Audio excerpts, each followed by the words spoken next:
Welcome to my channel simply management notes.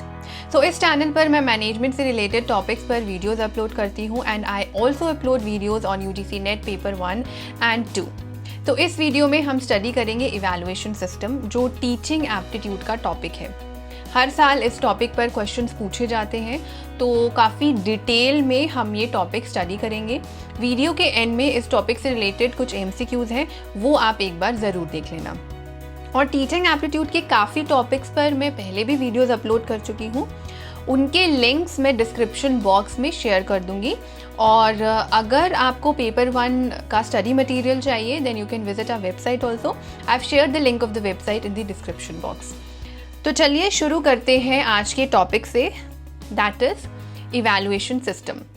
So topics जो हम cover करेंगे इस वीडियो में, पहले तो meaning of evaluation, important definitions, features, elements and then types of evaluation। सबसे पहले समझते हैं इवैल्यूएशन या इवैल्यूएशन सिस्टम होता क्या है। इवैल्यूएशन मतलब क्या होता है? इवैल्यूएशन का हिंदी में मतलब है मूल्यांकन, मतलब किसी चीज़ को परखना, उसकी जांच करना या उसका आंकलन करना। In simple terms an evaluation system is a way to check how good और इफेक्टिव समथिंग इज़। ये फिगर आउट करना कि चीज़ें सही जा रही हैं या इम्प्रूवमेंट की ज़रूरत है। स्कूल्स में एग्ज़ाम्स होते हैं, ग्रेड्स दिए जाते हैं स्टूडेंट्स की लर्निंग को इवैल्यूएट करने के लिए। कंपनीज़ में परफॉर्मेंस रिव्यूज़ होते हैं, ये इवैल्यूएट करने के लिए कि एम्प्लॉयज़ कितना अच्छा काम कर रहे हैं। जब आप कोई प्रोडक्ट बाय करते हो, जैसे कि फ़ोन खरीदने से पहले आप इवैल्यूएट करते हो, रिव्यूज़ चेक करते हो, उसके फीचर्स के बारे में जानकर उसका बाकी फ़ोन से कंपैरिजन करके फिर फ़ोन परचेज़ करते हो, राइट? अब हम क्योंकि टीचिंग एप्टीट्यूड स्टडी कर रहे हैं, तो हम स्टडी करेंगे कि एजुकेशन में इवैल्यूएशन सिस्टम का क्या रोल है and what are the different types of evaluation systems. Here are some important definitions of evaluation system by different authors। आप एक बार इन्हें रीड कर लेना। नेक्स्ट टॉपिक है features of evaluation system. First feature is comprehensiveness. Comprehensiveness मतलब including all, सबको include करना, items हो चाहे फैक्ट्स हो या information. So the evaluation system should try to assess all aspects of a child's development. It should cover both academic and non academic areas, जैसे कि extra curricular activities, behavioural development and social skills.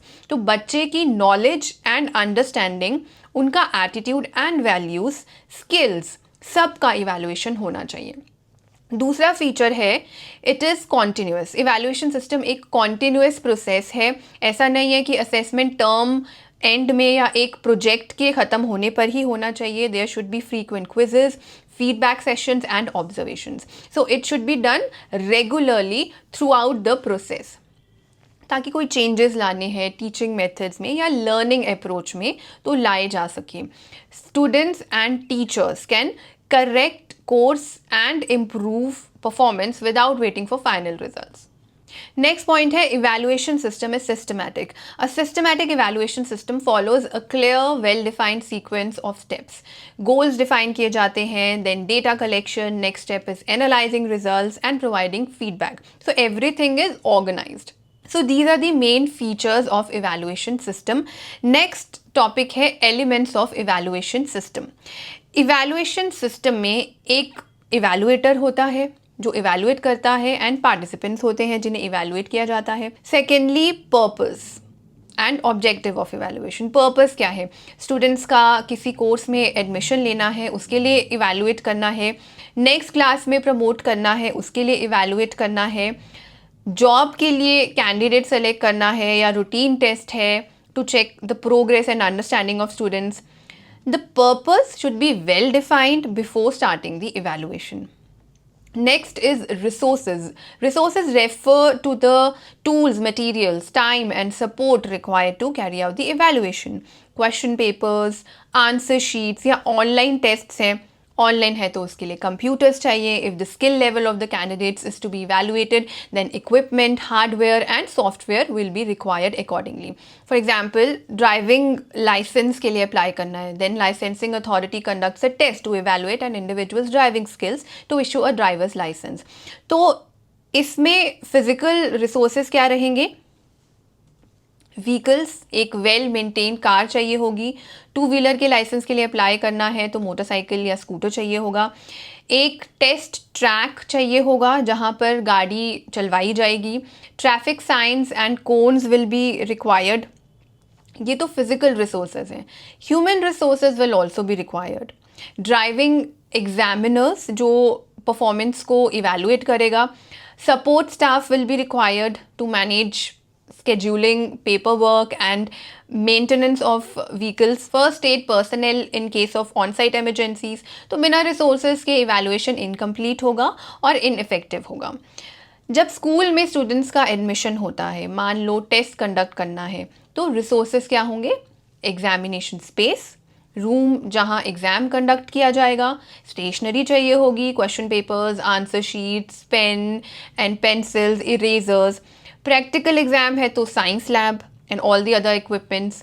Teachers, external examiners, supervisors, clocks और software to track the duration of test, ये सब resources हैं। Next element is analysis. Analysis is the process of interpreting the data collected during the evaluation. Analysis में evaluation process से जो भी data मिलता है उसको एग्जामिन किया जाता है, एक्सप्लेन किया जाता है। एनालिसिस कैन बी क्वांटिटेटिव और क्वालिटेटिव। रिटन और ओरल टेस्ट में जहां मार्क्स असाइन करने हैं वहां क्वांटिटेटिव एनालिसिस यूज होगा, और जहां non numerical data such as observations, interviews and open ended survey responses involve है वहां qualitative analysis use होगा। Now various tools are used for this purpose depending on the nature of the evaluation.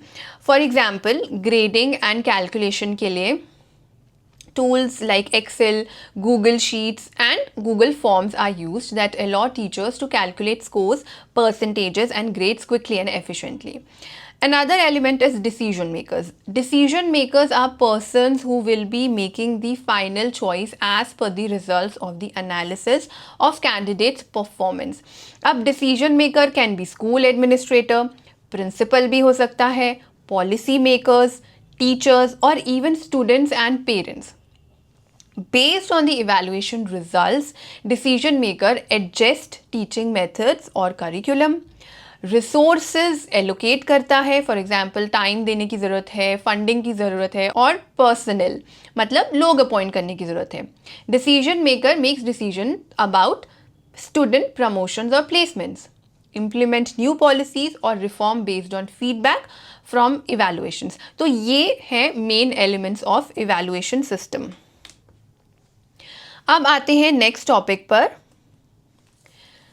Classification of evaluation techniques. This is very important topic, काफ़ी questions पूछे जाते हैं इस topic में से, तो ध्यान से समझिएगा।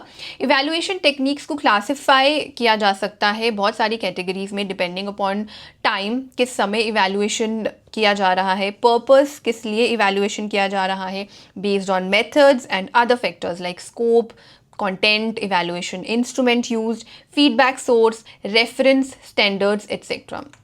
तो इनमें से जो मेन टाइप्स ऑफ इवैल्यूएशन है वो हम वन बाय वन स्टडी करेंगे। तो ये जो क्लासिफिकेशन है जो मैंने दी है इस वीडियो में, ये कोई रिजिड क्लासिफिकेशन नहीं है, अलग अलग बुक्स में अलग अलग तरीके से ये क्लासिफिकेशन दी है। इट्स जस्ट कि सारे important types of evaluation cover हो जाएं इसमें आसान तरीके से, इसलिए मैंने ये क्लासिफिकेशन दिया है। तो चलिए शुरू करते हैं। तो लर्निंग प्रोसेस की किस स्टेज पर, किस टाइम पर इवैल्यूएशन किया जा रहा है, उसके बेसिस पर evaluation system can be pre evaluation, formative, summative and post evaluation. अब इन सबको हम थोड़ा समझ लेते हैं। प्री इवैल्यूएशन क्या होता है? It is conducted before the instructional process starts. Learning process start होने से पहले ये इवैल्यूएशन किया जाता है। इस तरह के इवैल्यूएशन का पर्पस होता है स्टूडेंट्स की प्रायर नॉलेज, स्किल्स को चेक करना, उनकी लर्निंग नीड्स को असेस करना ताकि टीचर लेसन प्लान्स अच्छे से डिज़ाइन कर पाए, स्टूडेंट्स की एग्जिस्टिंग एबिलिटीज़ एंड नॉलेज को ध्यान में रखकर। फॉर एग्जाम्पल, मैथ टीचर कई बार सेशन स्टार्ट होने पर टेस्ट लेता है चेक करने के लिए कि प्रीवियस क्लास में जो बच्चों ने पढ़ा है वो उनको याद है कि नहीं, तभी आगे पढ़ाना शुरू करें, क्योंकि हर क्लास में मैथ्स प्रॉब्लम्स और कॉन्सेप्ट्स और ज़्यादा कॉम्प्लेक्स हो जाती हैं। तो अगर प्रीवियस क्लास के कॉन्सेप्ट्स ही क्लियर नहीं है या बच्चे भूल गए हैं तो टीचर आगे कैसे बढ़ेगा। तो कई बार टीचर आगे पढ़ाने से पहले पिछली क्लास के कॉन्सेप्ट्स रिवाइज करवाता है, फिर आगे बढ़ता है। फर्स्ट क्लास में जब बच्चा जाता है तो टीचर सबसे पहले ABC लिखवा कर देखती है, काउंटिंग बच्चों से लिखवाती है, क्योंकि फर्स्ट क्लास में एडिशन सब्सट्रैक्शन स्टार्ट हो जाते हैं और अगर बच्चों को काउंटिंग ही नहीं आती होगी तो वो प्लस माइनस का कॉन्सेप्ट कैसे समझेंगे। उसी तरह इंग्लिश में सेंटेंस फॉर्मेशन स्टार्ट हो जाता है फर्स्ट क्लास में, और बच्चों को ABCD या बेसिक 3 लेटर और 4 लेटर वर्ड्स लिखने या रीड करने नहीं आते तो वो सेंटेंसेस कैसे बनाएंगे। फिर एंट्रेंस एग्ज़ाम्स होते हैं to assess whether students are prepared for a specific level of instruction or not. That is also pre-evaluation. So this type of evaluation helps to identify the gaps in students' understanding and can guide the planning and design of lessons or courses. अगला है formative evaluation. Formative होता है teaching learning process के दौरान जो evaluation होता है, ये देखने के लिए कि कितनी प्रोग्रेस हो रही है। अगर कोई सुधार करना है, इम्प्रूवमेंट करनी है तो उसी दौरान की जा सके, क्योंकि इमीडिएट फीडबैक मिलता है इसमें। जैसे क्लास में क्विज़ होते हैं, अगर क्विज़ में बच्चे अच्छा परफॉर्म नहीं करते तो टीचर समझ जाती है कि मुझे किसी और तरीके से ये टॉपिक समझाना पड़ेगा। या क्लास डिस्कशन होती है तो स्टूडेंट्स अगर रिप्लाई नहीं कर पा रहे तो टीचर समझ जाता है कि मुझे ये टॉपिक और अच्छे से पढ़ाना पड़ेगा। असाइनमेंट्स दिए जाते हैं, यूनिट टेस्ट्स होते हैं या क्लास टेस्ट्स होते हैं, ये सब फॉर्मेटिव इवैल्यूएशन के लिए होते हैं ताकि टीचर्स भी अपने टीचिंग मेथड्स इम्प्रूव कर पाए और लर्नर्स भी, मतलब स्टूडेंट्स भी अगर कोई लर्निंग एरर है तो उसे ठीक कर पाएँ, उनके लर्न करने के तरीके में कोई कमी है उसे करेक्ट कर पाएँ।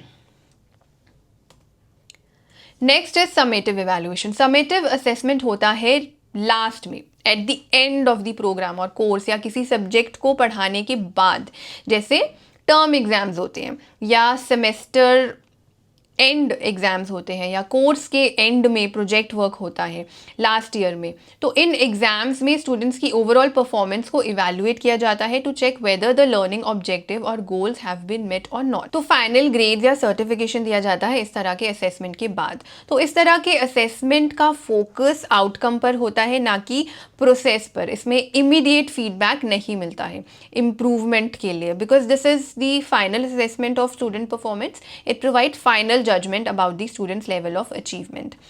Then there is post evaluation. इस तरह का assessment होता है after the learning process has been completed. तो लॉन्ग टर्म असेसमेंट होता है, long term impact learning experience का कैसा रहा है वो असेस करने के लिए होता है। कितना नॉलेज रिटेन की है, कितनी स्किल डेवलपमेंट हुई है and overall effectiveness of the instruction, वो देखने के लिए होता है। So focus is on evaluating the long lasting effects of learning. For example alumni survey, तो जब कॉलेज का कोर्स ख़त्म हो गया, डिग्री मिल गई, जॉब करने लग गए, then this kind of survey is conducted by universities, देखने के लिए कि स्टूडेंट्स ने जो भी स्किल्स या नॉलेज गेन की ड्यूरिंग दिस एजुकेशनल प्रोग्राम वो कितना उस चीज़ को अप्लाई कर रहे हैं after completion of the graduation and entering the workforce, जब वो कमाने लग जाते हैं। How that programme prepared them for the real world challenges. तो जो फीडबैक मिलता है उससे यूनिवर्सिटीज़ को पता चलता है कि उनका कोर्स या प्रोग्राम कितना इफ़ेक्टिव है। तो अगर कोई इम्प्रूवमेंट करना है या कुछ अपडेट करना है तो वो किया जा सकता है।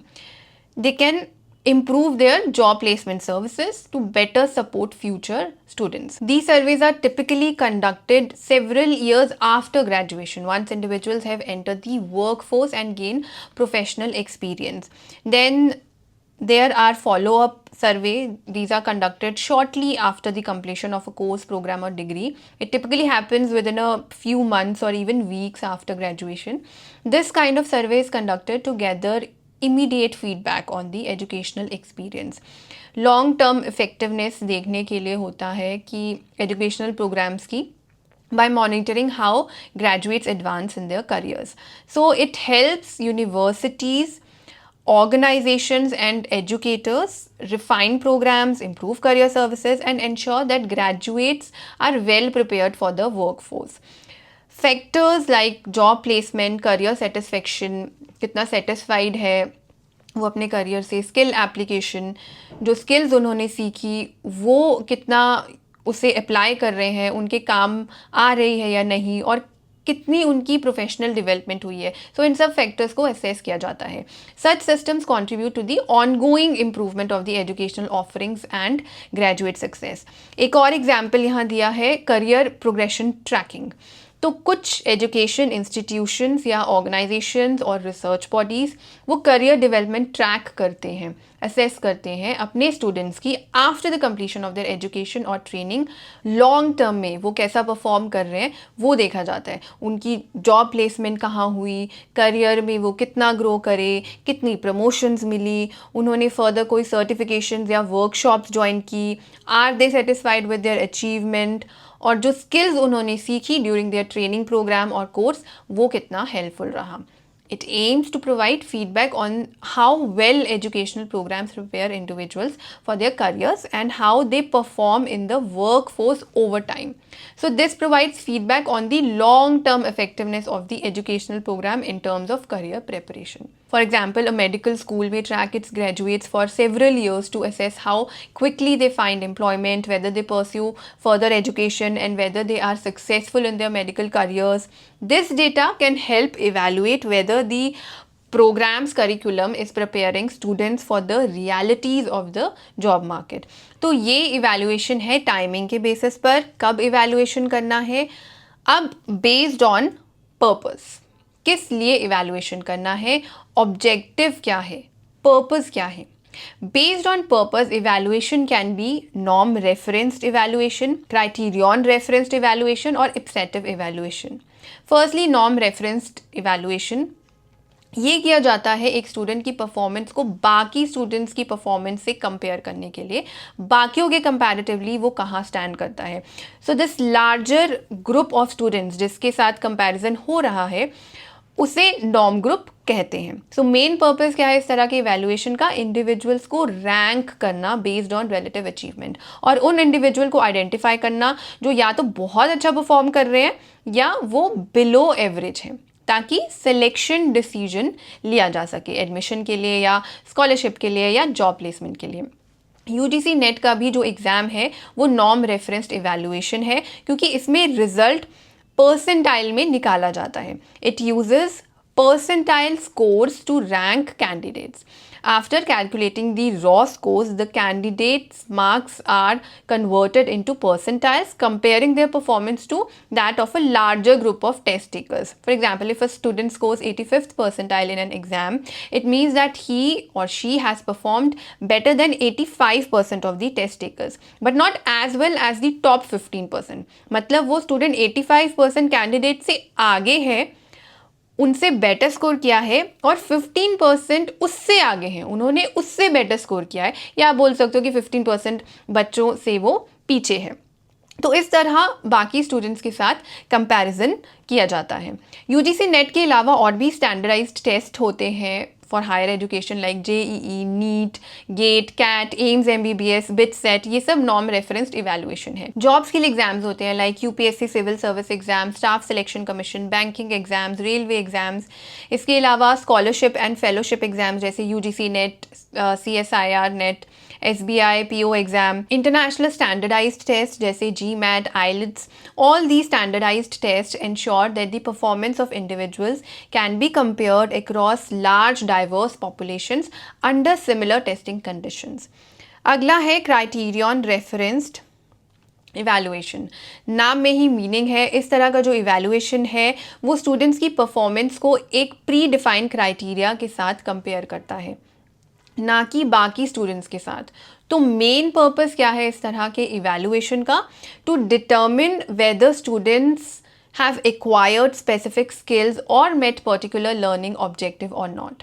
So students' performance is measured against specific standards criteria rather than comparing their performance to that of other students. इस तरह के evaluation में performance को percentage में measure किया जाता है.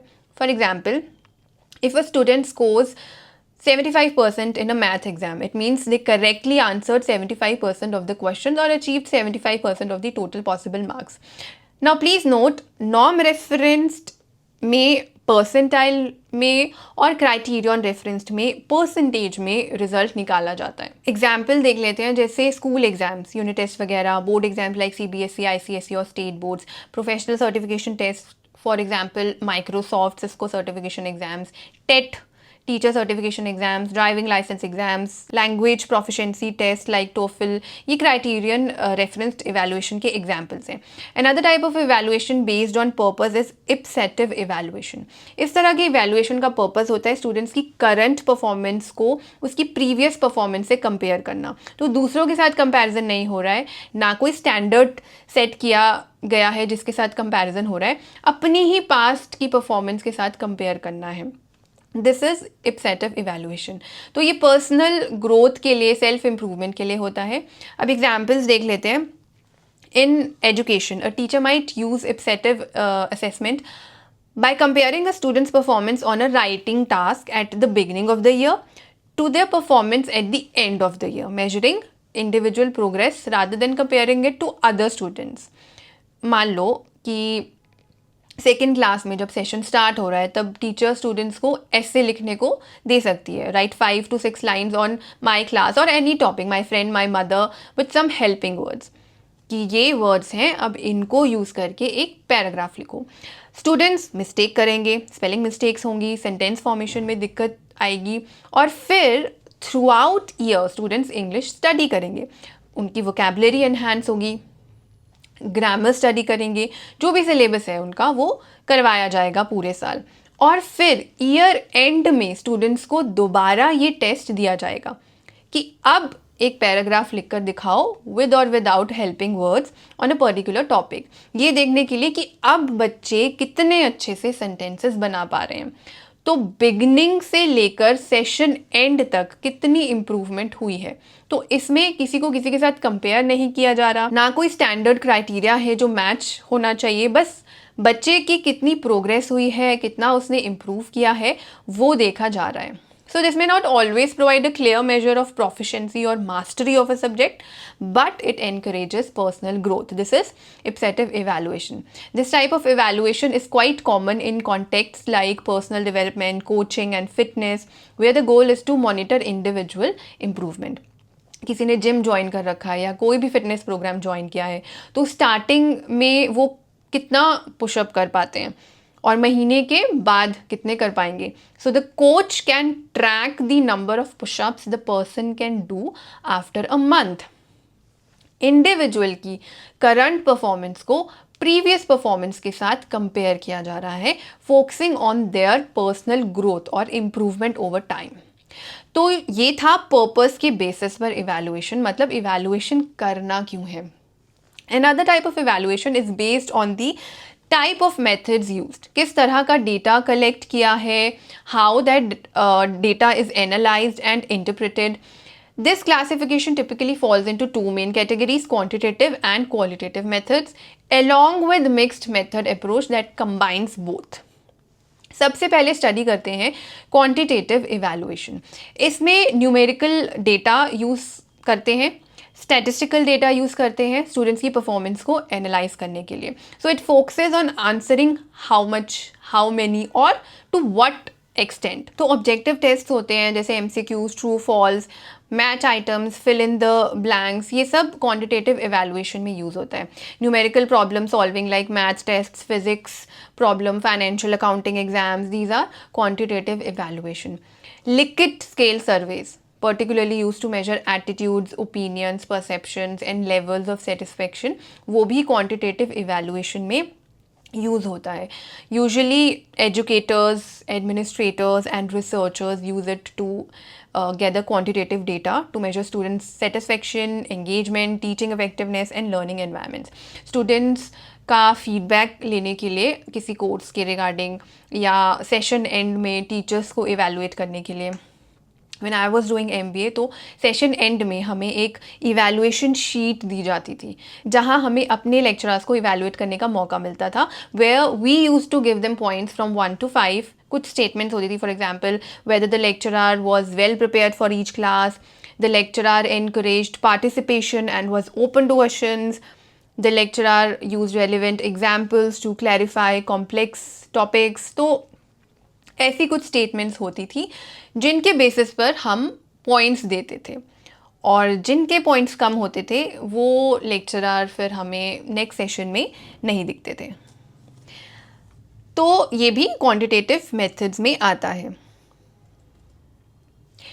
Then there is qualitative evaluation. Qualitative evaluation methods focus on understanding students' learning processes, experiences, and the depth of their understanding rather than the measuring or counting. ये methods non-numerical data use करते हैं and emphasize on subjective interpretation and description.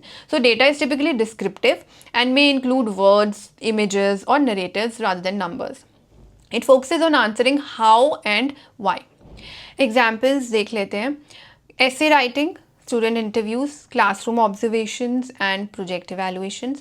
Essay writing जैसे exams में questions आते हैं जहाँ long answers लिखने होते हैं. प्रोजेक्ट रिपोर्ट्स या क्लास में जो ओरल प्रेजेंटेशंस होती हैं प्रोफेशनल कोर्सेज में जैसे बिजनेस, लॉ, मेडिसिन एक्सेट्रा में. केस स्टडी एनालिसिस होता है where students analyze real world situations or problems and apply theoretical knowledge to propose solutions.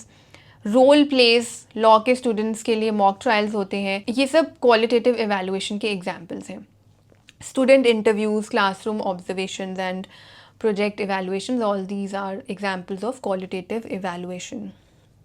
So qualitative methods students की क्रिएटिविटी, एनालिटिकल स्किल्स टेस्ट करने के लिए होता है, और क्वांटिटेटिव एवेल्युएशन मेजर करता है स्टूडेंट्स की factual knowledge through numerical data.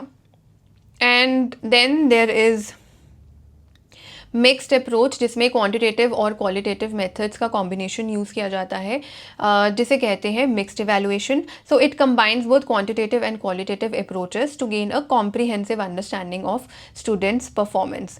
It provides a more holistic assessment of students' learning. For example, exams with MCQs and essays जिनमें दोनों आते हैं, जैसे UPSC के एग्ज़ाम में प्रीलिम्स में MCQs होते हैं और मेंस में ऐसे टाइप क्वेश्चंस होते हैं. SBI का PO का एग्ज़ाम होता है, उसमें प्रीलिम्स में MCQs होते हैं और मेंस में both MCQs and a descriptive section for essay and letter writing is there. तो इन टेस्ट्स में मिक्स्ड अप्रोच यूज़ की जाती है.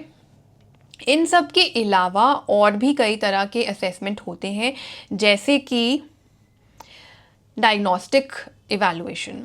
Diagnostic evaluation in education is typically conducted before or during a session rather than at the end. The purpose of diagnostic evaluation is to identify specific learning difficulties, challenges, or conditions that might be affecting a student's ability to learn. And it often requires more detailed assessment.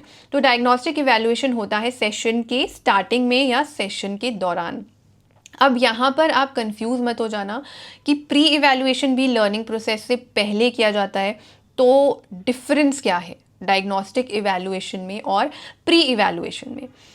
और क्योंकि मैंने कहा कि diagnostic learning process के दौरान भी किया जाता है, तो आप फॉर्मेटिव असेसमेंट से कंफ्यूज मत हो जाना, क्योंकि वो भी लर्निंग प्रोसेस के दौरान किया जाता है. पर्पस तीनों का अलग है.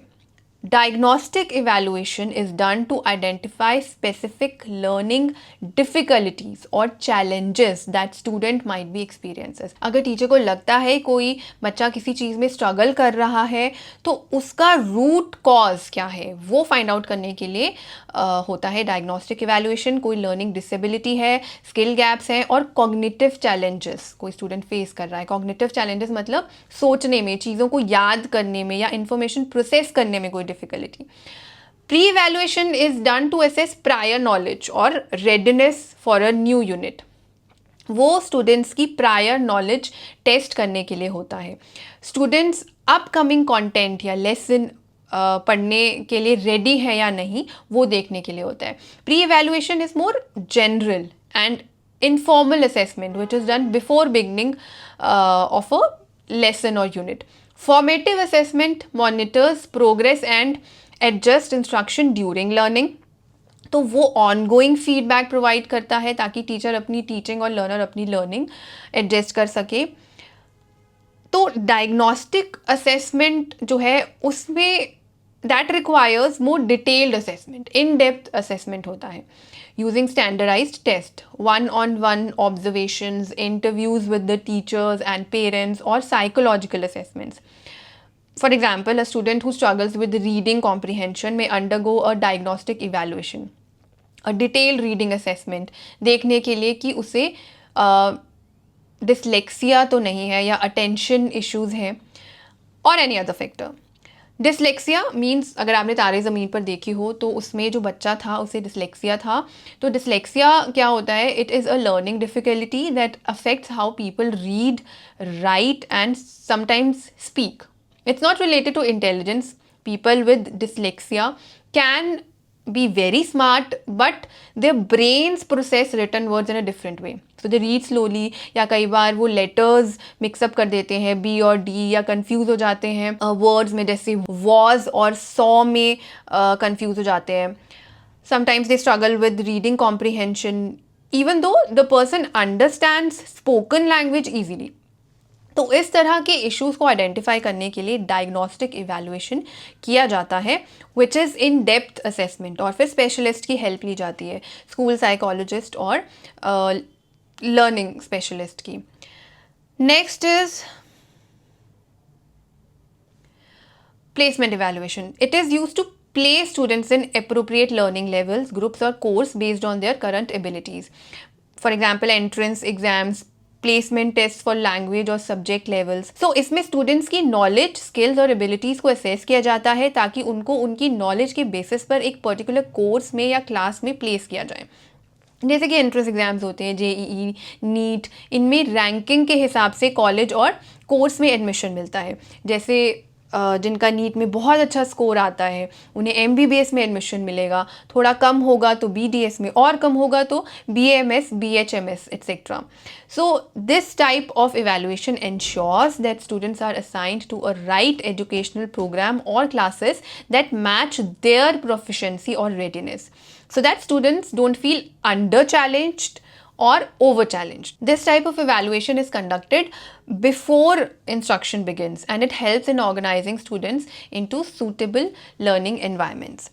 Then there is peer assessment. इसमें students एक दूसरे की परफॉर्मेंस को इवैल्यूएट करते हैं, पर इसमें कई बार स्टूडेंट्स बायस्ड हो जाते हैं due to personal relationships with their fellow students. अगर किसी के साथ फ्रेंडशिप अच्छी है तो लीनियंटली इवैल्यूएट करेंगे, किसी के साथ नहीं बनती तो स्ट्रिक्टली.